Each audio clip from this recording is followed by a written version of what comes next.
Bonjour à toutes et à tous, depuis maintenant un peu plus de 8 mois, le marché des crypto-monnaies est en baisse.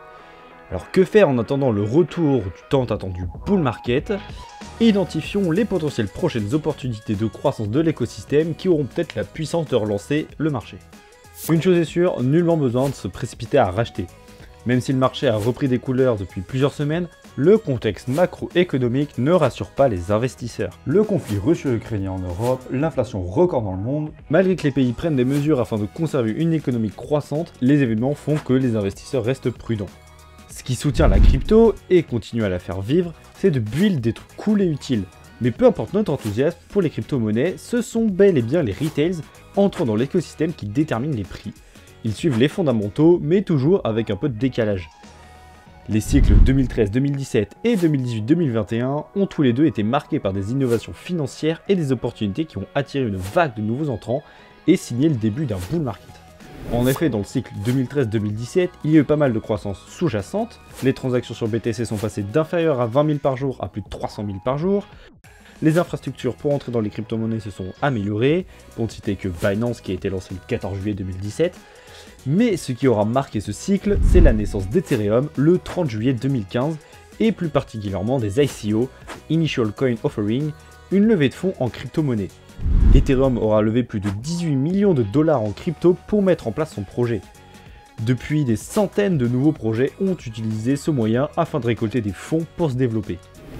Le cycle 2018-2021, lui, a été marqué par la DeFi, avec l'apparition de protocoles tels que MakerDAO et Uniswap. Et ce qui a marqué le run de mi-2020, c'est l'innovation financière du liquidity mining. Le fait de fournir de la liquidité à un protocole en injectant des cryptos dans une pool de liquidité et être récompensé par un liquidity provider token. Nous sommes susceptibles d'assister à une lente montée en puissance de l'écosystème avec de nouvelles innovations en continu. Mais le déclencheur du prochain bull run devrait être incitatif. Il devra pousser les gens, et plus particulièrement les retails, à investir ou réinvestir dans le marché. En sachant cela, il serait donc intéressant d'étudier les 5 thèmes suivants qui auraient le potentiel de relancer le marché. ETH 2.0 est clairement la mise à jour la plus attendue de l'univers crypto. Avec le switch de consensus Proof of Work à Proof of Stake, la blockchain vise à résoudre le trilemme de la scalabilité en validant un plus grand nombre de transactions tout en restant décentralisée et sécurisée. Être moins énergivore car les machines de minage ne seront plus utilisées, à être plus inclusif vis-à-vis des développeurs leur permettant d'utiliser des langages de programmation plus généraux, Ethereum deviendrait également déflationniste, ce qui augmenterait sa rareté avec le temps.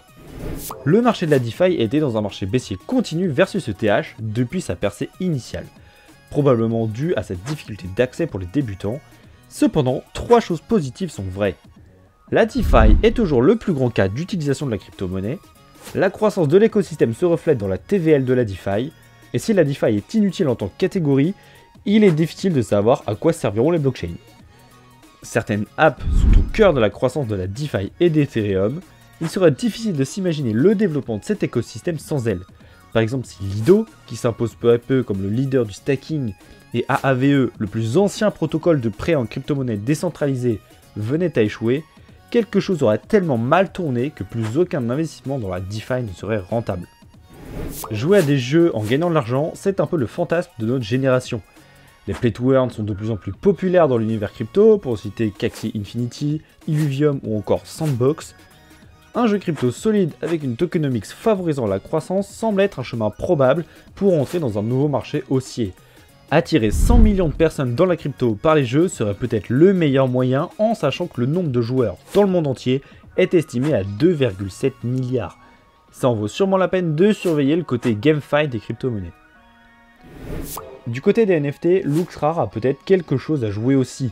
Sortie en 2022, la plateforme vise bien à prendre des parts du marché à OpenSea, et il y a des raisons d'être positif sur ce point.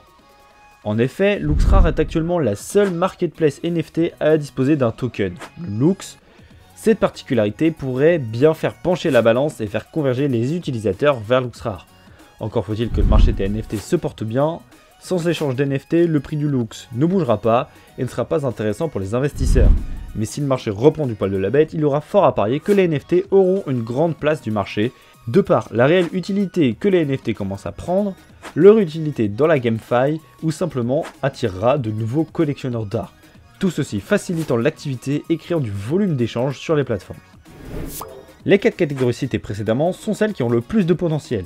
Il serait étonnant de voir une catégorie surprise stimuler l'adoption massive du Web3, mais il ne coûte rien d'en surveiller certaines, comme des systèmes financiers qui se rapprochent de ceux d'aujourd'hui, par exemple Maple Finance qui propose des prêts sous-collatéralisés.